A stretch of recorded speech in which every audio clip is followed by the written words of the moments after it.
Now, modern bikes are pretty complicated bits of kit, and perhaps you're not much of a home mechanic, but I'll tell you what, if you're planning any long trips on your bike, a bit of touring or long distance, you need to know what sort of toolkit you've got on your bike. So open up the toolkit, see what you've got, because even if you can't use them, at least you can say, oh, I've got some spanners on the bike, you'll know what's there. Now, this is the standard kit on Honda. You've got a little adjustable spanner, screwdriver, spark plug spanner, some other bits and pieces.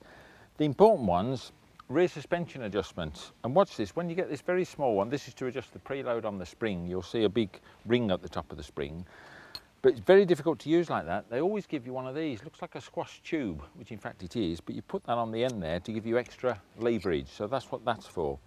Where you also use this is on the wheel nut spanners as well. See these two? Don't try using those because you never have the force to put on those.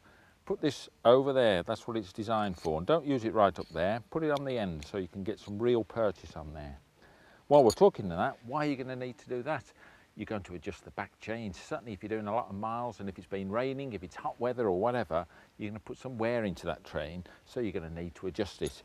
So here we are, there's the spanners, there's the what's it. Now this is what else I've done, tyre pressure gauge that you've got to carry with you anyway, or certainly I do. I put a couple of bits of tape on there which have marked the actual rear chain clearance when the bike's on its stand unloaded. That's what it's supposed to be, about 1.5 inches. So come round here. Okay, well I'm not going to use the spanners for now because I'm not actually going to adjust the chain, but this is all you do. Standard practice, pick the midpoint between the two sprockets. So gearbox sprocket, rear wheel, so midpoint, that's about there.